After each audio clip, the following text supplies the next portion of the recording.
जय श्री महाकाल, जय शनिदेव, जय माँ लक्ष्मी। भक्तों, आज का दिन अत्यंत शुभ और दिव्य है क्योंकि इस बार शनि प्रदोष व्रत भगवान शिव की महिमा और माँ लक्ष्मी की कृपा तीनों का संगम एक ही दिन पर हो रहा है। यह दुर्लभ योग जीवन में सुख, समृद्धि और रोगों दुखों से मुक्ति का द्वार खोल देता है। जब प्रदोष व्रत शनिवार के दिन आता है तो उसका प्रभाव अत्यंत चमत्कारी और दुर्लभ माना जाता है। इस दिन एक साथ दो शक्तियों भगवान शिव और शनिदेव की कृपा प्राप्त होती है। शनिवार का दिन जहां शनिदेव को समर्पित है, वहीं प्रदोष तिथि भगवान शिव की आराधना के लिए सर्वश्रेष्ठ मानी गई है। इस वर्ष शनि प्रदोष व्रत धनतेरस के दिन पड़ रहा है, जो अत्यंत शुभ और दुर्लभ संयोग है। इस दिन भगवान शिव और शनि देव की पूजा के साथ साथ माँ लक्ष्मी की उपासना करने से धन, सुख और समृद्धि की प्राप्ति होती है। कहते हैं, जब प्रदोष तिथि धनतेरस पर आती है, तब शिव कृपा के साथ माँ लक्ष्मी की कृपा दोगुनी हो जाती है। जो भक्त इस दिन दीपदान, तेल दान और लक्ष्मी पूजा करता है, उसके घर में दरिद्रता कभी प्रवेश नहीं करती। कहा जाता है, जो भक्त इस दिन भगवान भोलेनाथ और शनि देव दोनों की पूजा करता है, उसके जीवन में पाप, पीड़ा और शनि दोष सदा के लिए दूर हो जाता है। इस दिन भगवान शिव के रौद्र रूप महाकाल की उपासना के साथ साथ शनि देव की तिल तेल और दीपदान समर्पित करने से कुंडली के सभी दोष शांत हो जाते हैं और जीवन में स्थिरता, सुख, संपन्नता तथा दिव्य आशीर्वाद प्राप्त होता है। शास्त्रों में कहा गया है, शनिवार को पड़ने वाला प्रदोष व्रत शिव संयोग का दुर्लभ योग है। जो इस भक्ति और नियम से करता है, उसके ऊपर शनि की कठोर दृष्टि भी कृपा में बदल जाती है। तो आइए भक्तों, आज के इस शनि प्रदोष व्रत पर हम मिलकर जाने भगवान शिव और शनि देव की पावन कथा, जो हमें दिखाती है कि श्रद्धा, संयम और भक्ति से सबके कठोर ग्रह भी हमारे हितकारी बन जाते हैं। इस दिन भगवान भोलेनाथ और शनि देव दोनों की संयुक्त आराधना की जाती है। कहते हैं, जो भी व्यक्ति श्रद्धा और भक्ति और नियम पूर्वक इस व्रत का पालन करता है, उसके जीवन में सभी प्रकार के शनि दोष, दरिद्रता और रोग समाप्त हो जाते हैं। भक्तों, आज हम आपको सुनाने जा रहे हैं शनि प्रदोष व्रत की कथा, भगवान भोलेनाथ की अद्भुत लीला और महालक्ष्मी जी की मंगलमयी धनतेरस कथा। तीनों कथाएं एक साथ, एक ही भाव में, श्रद्धा और प्रेम के साथ। इसलिए निवेदन है कि आप सभी भक्तजन इस कथाओं का श्रद्धा, प्रेम और एकाग्रता से सुने, क्योंकि इस पावन कथाओं को स्मरण करने मात्र से पाप नष्ट होते हैं, मन शुद्ध होता है और घर में सुख शांति का वास होता है। कहा गया है, श्रवण कीर्तन विष्णु स्मरण उपासना, अर्थात जब हम भक्ति भाव से भगवान की कथा सुनते हैं, तब हमारे भीतर का अंधकार मिटता है और दिव्यता का प्रकाश फैलता है। कथा के अनुसार एक समय की बात है, एक निर्धन ब्राह्मण अपने परिवार के साथ अत्यंत दुखी जीवन व्यतीत कर रहा था। एक दिन उसकी पत्नी रोते हुए महान ऋषि शार्दुल के पास गई और बोली, हे मुनिवर, हमारे जीवन में दुखों का अंत नहीं है, कृपया कोई उपाय बताइए जिससे हमारा भाग्य सुधर सके। तब स्त्री शार्दुल ने कहा, तुम शनि प्रदोष व्रत करो। इस व्रत से जीवन में सुख, धन, वैभव, शांति प्राप्त होगी, क्योंकि यह व्रत भगवान शिव को अत्यंत प्रिय है। ब्राह्मण और उसकी पत्नी ने श्रद्धा से इस व्रत का पालन आरंभ किया। कुछ दिनों बाद उनका पुत्र सुचिवत्र नदी किनारे स्नान करने गया। वहां उसे एक स्वर्ण कलश मिला जिसमें धन भरा था। वह कलश घर ले आया और देखते ही देखते परिवार की स्थिति सुधरने लगी। उसी दौरान बड़े पुत्र धर्म की मुलाकात एक सुंदर गंधर्व कन्या असुमति से हुई। वह शिव भक्त थी और दोनों एक दूसरे से प्रेम करने लगे। भगवान शिव ने गंधर्वराज को स्वप्न में आदेश दिया कि वह अपनी पुत्री का विवाह धर्म से करे, क्योंकि वह युवक पवित्र, विनम्र और शिव भक्त है। शिव के आदेश का पालन करते हुए गंधर्वराज ने विवाह कर दिया। विवाह के बाद धर्म को अपना राज्य और समृद्धि वापस मिल गई। इस प्रकार शनि प्रदोष व्रत की कृपा से उस निर्धन ब्राह्मण परिवार का जीवन धन, यश, सुख और शांति से भर गया। इस व्रत की महिमा इतनी महान है कि यह शनि दोष को नष्ट कर मनुष्य को दुख, रोग, दुर्भाग्य और शत्रुओं से मुक्ति कराता है। जो भक्ति इस दिन भगवान शिव की उपासना करते हुए शनिदेव को तिल, तेल, काले वस्त्र और दीपदान अर्पित करता है, उस पर शनिदेव स्वयं कृपालु हो जाते हैं और उसके जीवन में स्थिरता, वैभव और शुभता का संचार करते हैं। जय शिव शंकर, हर हर महादेव की जय। हे कैलाशपति, हे नीलकंठ, हे करुणा के सागर, आपका स्मरण मात्र जीवन के सभी दुख और क्लेशों को हर लेता है। आज इस पावन शनि प्रदोष व्रत पर हम सभी श्रद्धा और भक्ति के साथ भगवान भोलेनाथ का ध्यान करते हैं, जो केवल संहारक ही नहीं बल्कि दृष्टि के पालनहार और कल्याणकर्ता भी है। हम प्रभु शिव के साथ माता पार्वती की, जो भगवान श्री गणेश जी को, भगवान कार्तिकेय जी को और समस्त शिवगणों को विनम्र प्रणाम करते हैं। यह व्रत न केवल ग्रह दोषों से दूर करता है बल्कि मन, वचन और कर्म को भी पवित्र बनाता है। शास्त्रों में कहा गया है कि जो श्रद्धा से प्रदोष व्रत का कथा श्रवण करता है उसके सभी पाप नष्ट हो जाते हैं, रोग दुख दूर होते हैं और जीवन में शांति व सुख समृद्धि का वास होता है। भगवान शिव की कथा सुनने मानो स्वयं उसके श्रीमुख अमृत स्नान वाणी का समापन कर लिया। प्रदोष व्रत रखने से शिव कृपा से आरोग्य, धन, सुख संबंधी और मनोकामनाओं की पूर्ति होती है। यह व्रत सभी प्रकार के कष्टों, दोषों और पापों से मुक्ति दिलाता है, साधक को आध्यात्मिक उन्नति प्रदान करता है और जीवन में शांति व सफलता का मार्ग प्रशस्त करता है। स्कंद और शिव पुराण जैसे धर्म ग्रंथों में इस व्रत की महिमा का अत्यंत विस्तार वर्णन किया गया है। त्रयोदशी एक चंद्र तिथि है, अर्थात हिंदू महीने का 13वां दिन, जबकि प्रदोष व्रत इसी त्रयोदशी तिथि के दौरान प्रदोष काल में भगवान शिव की पूजा करने का पावन संकल्प है। त्रयोदशी तिथि पर प्रदोष काल अर्थात सूर्यास्त के बाद का समय शिव जी की आराधना के लिए विशेष रूप से महत्वपूर्ण माना गया है और इसी पूजा को प्रदोष व्रत कहते हैं। इसलिए यह व्रत सदैव त्रयोदशी तिथि को ही रखा जाता है। अतः हे भक्तों, आप सभी से निवेदन है कि इस कथा को पूर्ण श्रद्धा, एकाग्रता और भक्ति भाव से सुने, ताकि महादेव की कृपा से आपके जीवन में आनंद, शांति और सफलता का प्रकाश हो। हर हर महादेव। कथा के अनुसार प्राचीन समय में एक नगरी में 3 मित्र रहा करते थे। तीनों ही आपस में घनिष्ठ मित्र थे। इस तीनों में एक राजा का बेटा था, दूसरा ब्राह्मण पुत्र और तीसरा एक सेठ का पुत्र था। राजकुमार और ब्राह्मण के पुत्र का तो विवाह हो चुका था, लेकिन सेठ के पुत्र के विवाह के बाद गौना नहीं हुआ था। एक दिन तीनों मित्र आपस में नदियों पर चर्चा कर रहे थे। ब्राह्मण पुत्र ने नारियों की प्रशंसा करते हुए कहा कि नारी के बिना घर भूतों का डेरा होता है। यह वचन सुनकर सेठ के पुत्र अपनी पत्नी को घर लाने का तुरंत निश्चय किया। अब सेठ का पुत्र अपने घर गया और अपने माता पिता को इस बारे में बताया। तब उसके माता पिता ने अपने बेटे से कहा कि बेटा, अभी शुक्र देवता डूबे हुए हैं। इन दिनों में बहू बेटियों को उनके घर से विदा कराकर लाना शुभ नहीं होता, इसलिए शुक्रोदय के बाद ही तुम अपनी पत्नी को विदा करा कर लाना। सेठ का पुत्र अपनी चित पर अड़ा रहा और पत्नी को लेने ससुराल जा पहुंचा। सास ससुर ने भी उसको समझाने की बहुत कोशिश की, किंतु वह नहीं माना। अंत में विवश होकर उन्हें अपनी कन्या का विदा करना पड़ा। ससुराल से विदा होकर सेठ पुत्री अपनी पत्नी के साथ नगर से बाहर निकल ही रहा था कि उसकी बैलगाड़ी का पहिया टूट गया और एक बैल की टांग भी टूट गई। पत्नी को भी बहुत चोटें आई। सेठ के पुत्र ने आगे चलने का प्रयास जारी रखा। कुछ दूर आगे बढ़े कि तभी कुछ डाकुओं ने उन्हें घेर लिया और वे उनका सारा धन लूट कर ले गए। जब किसी तरह सेठ पुत्र अपनी पत्नी के साथ जैसे तैसे रोता हुआ घर पहुंचा, तभी सांप ने उसे काट लिया।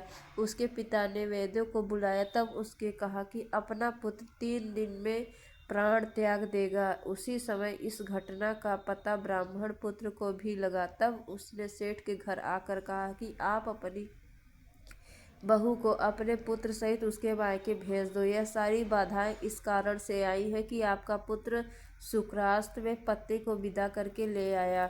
यदि यह आपने ससुराल पहुंच जाएगा तो बच जाएगा। सेठ को ब्राह्मण पुत्र की बात समझ में आ गई। उसने अपने पुत्र और पुत्रवधू को वापस लौटा दिया। वहां पहुंचते ही सेठ पुत्र को हालत ठीक न होना शुरू हो गई और फिर उसने शेष जीवन अपनी पत्नी के साथ सुखपूर्वक बिताया।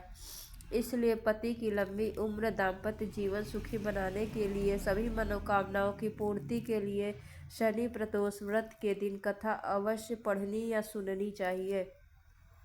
यह थी शनि प्रदोष व्रत कथा। हे भोलेनाथ, अगर इसमें हमसे व्रत का पालन में, कथा श्रवण में या किसी भी चरण में अज्ञानतावश कोई भूल हुई हो, चाहे वह विचार से, वाणी से या आचरण से हो, तो कृपया हमें क्षमा करें। आप तो अज्ञानियों पर भी कृपा बरसाने वाले हैं। आपकी शरण में आकर ही मनुष्य अपने समस्त दोषों से मुक्त होता है। हम आपको बारंबार प्रणाम करते हैं और प्रार्थना करते हैं कि आपके श्री चरणों की भक्ति सदैव हम सभी के जीवन में बनी रहे।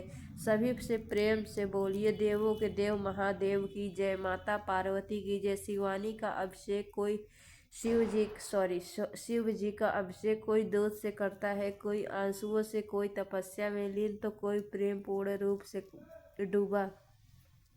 भगवान शिव ने कभी भेद नहीं किया। अब सुनते हैं उन भक्तों की कथाएं जिनकी शक्ति श्रद्धा ने भगवान शिव को प्रसन्न कर दिया। एक बार देवी पार्वती ने भगवान शिव की आज्ञा से एक श्रेष्ठ पुत्र की प्राप्ति हेतु 1 वर्ष तक चलने वाले पुण्य व्रत का समापन किया। व्रत का समाप्ति पर पुरोहित सनत कुमार ने देवी पार्वती जी से कहा, सुनवे, अब तो मुझे दक्षिणा चाहिए। देवी पार्वती ने मुंह मांगी दक्षिणा देने का वचन दिया। फिर क्या हुआ, पुरोहित बने सनातन कुमार अवश्यभाविक दक्षिणा की याचना की। देवी, इस व्रत में दक्षिणा स्वरूप आप मुझे अपने पति को दीजिए। यह सुनते ही मानो देवी पार्वती तो वज्रपात गिर गया हो। वे व्याकुल होकर विलाप करती हुई मूर्छित हो गई। देवी को मूर्छित देखकर श्री ब्रह्मा, विष्णु और मुनियों को हंसी आ गई।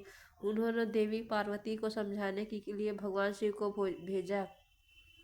देवी पार्वती की मूर्छा टूटने पर भगवान शिव ने उन्हें समझाया, देवी, देह कार्य, पृथु कार्य या नित्य जो भी कार्य दक्षिणा से रहित होता है निष्फल हो जाता है। उस कर्म से दाता कालसूत नामक नरक में गिरता है। उसके बाद वह दीन होकर शत्रुओं से पीड़ित रहता है। ब्राह्मण को संकल्प की हुई दक्षिणा उस समय न देने से वह बढ़कर कई गुना हो जाती है। भगवान विष्णु और ब्रह्मा जी देवी पार्वती से धर्म की रक्षा के लिए अनुरोध किया। देवताओं ने भी धर्म समझाया और कहा, मुनियों ने भी दक्षिणा देने की प्रेरणा दी है, लेकिन फिर भी देवी पार्वती मौन रही। तब सनत कुमार ने कहा, शिवे, या तो आप मुझे दक्षिणा में अपने पति को प्रदान कीजिए या अपने दीर्घकालीन कठोर तप का फल त्याग दीजिए। इस महान कर्म की दक्षिणा न मिलने पर मैं इस दुर्लभ कठोर व्रत का पालन नहीं अपितु आपके समस्त कर्मों का फल भी प्राप्त कर लूँगा।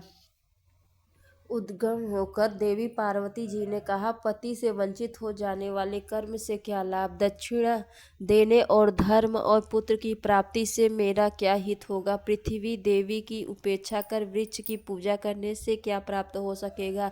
साध्वी स्त्रियों के लिए पति 100 पुत्रों के समान होता है। ऐसी स्थिति में यदि व्रत में अपने पति की ही दक्षिणा दे दी जाए तो भला पुत्र से क्या लाभ? यह सत्य है कि पुत्र पति का ही अंश होता है, लेकिन उसका एकमात्र मूल तो पति ही होता है। मूल धन के नष्ट हो जाने पर समस्त व्यापार ही विनष्ट हो जाता है। उस समय आकाश में देवताओं और ऋषियों ने एक रत्न निर्मित रथ देखा जो पारदर्शों से घिरा था। उस रथ में श्री नारायण उतकर देवताओं के सम्मुख उपस्थित हुए। श्री नारायण को ब्रह्मा, विष्णु और शिव जी ने रत्न सिंहासन पर बैठाकर प्रणाम किया और हाथ जोड़कर गदगद कंठ से स्तुति की।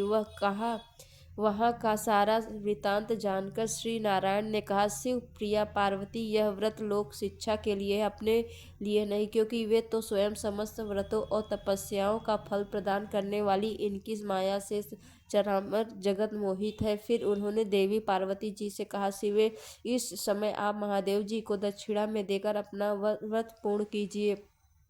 फिर सचमुच मूल्य देकर अपने जीवन को धन को वापस ले लेना। गौ को समस्त देवी देवता विद्यमान होते हैं, इसलिए तुम ब्राह्मण को गौ मूल्य प्रदान कर अपने पति को लौटा लेना।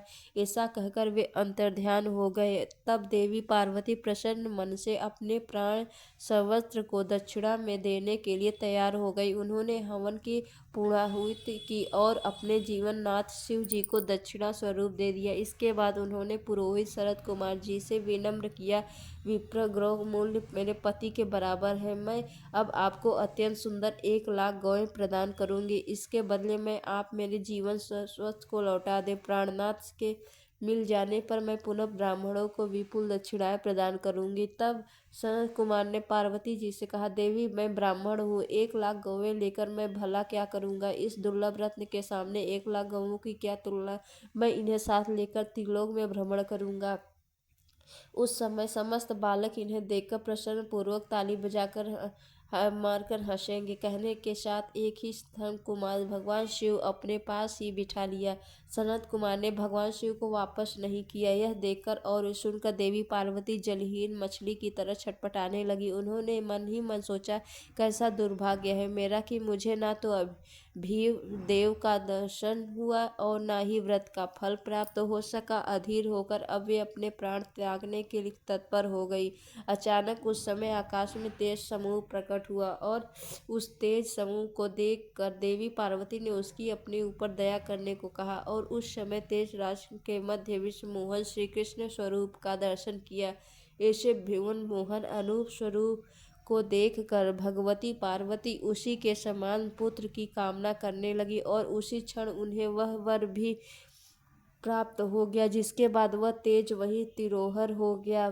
तब देवताओं ने ब्रह्मपुत्र संतन कुमार को समझाया। सनत कुमार ने दिवंगत शिव को उनकी प्राणेश्वरी पार्वती जी को वापस लौटा दिया। प्रिय भक्तों, अब हम आपको सुनाने जा रहे हैं नवग्रहों की कथा। ज्योतिषी शास्त्र में नवग्रहों को बहुत ही महत्वपूर्ण माना जाता है, क्योंकि इन्हीं ग्रहों की चाल के कारण सभी राशियों के जीवन पर असर नकारात्मक प्रभाव पड़ने। लेकिन कथा सुनने से पहले आपको नवग्रहों के माता पिता के बारे में भी बताते हैं। इन सभी नवग्रहों के माता पिता कौन है। ज्योतिष विज्ञान और ग्रह और उनकी दशा का विशेष महत्व है। वह सभी नवग्रह किसी न किसी क्षेत्र जैसे शिक्षा, ज्ञान, ध्यान, धन, लाभ, हानि इनका प्रतिनिधित्व करते हैं। सबसे पहले ग्रह की बात करते हैं। सूर्य देव के पिता का नाम कश्यप है और इनकी माता अदिति है। पंच देवताओं में सूर्य देव का विशेष महत्व है। इनकी 2 पत्नियां हैं, उनका नाम है संध्या और छाया। शनि देव भगवान सूर्य के पुत्र है और यमराज और देवी यमुना भी इनकी ही संतान है। दूसरे ग्रह है चंद्र ग्रह। चंद्रदेव महर्षि अन्नी के पुत्र हैं और उनकी माता का नाम है अनुसुईया। शास्त्रों के अनुसार चंद्रदेव की 27 पत्नियां जो 27 नक्षत्रों का प्रतिनिधित्व करती है। चंद्रदेव बुध ग्रह के पिता है। तीसरे ग्रह है मंगल।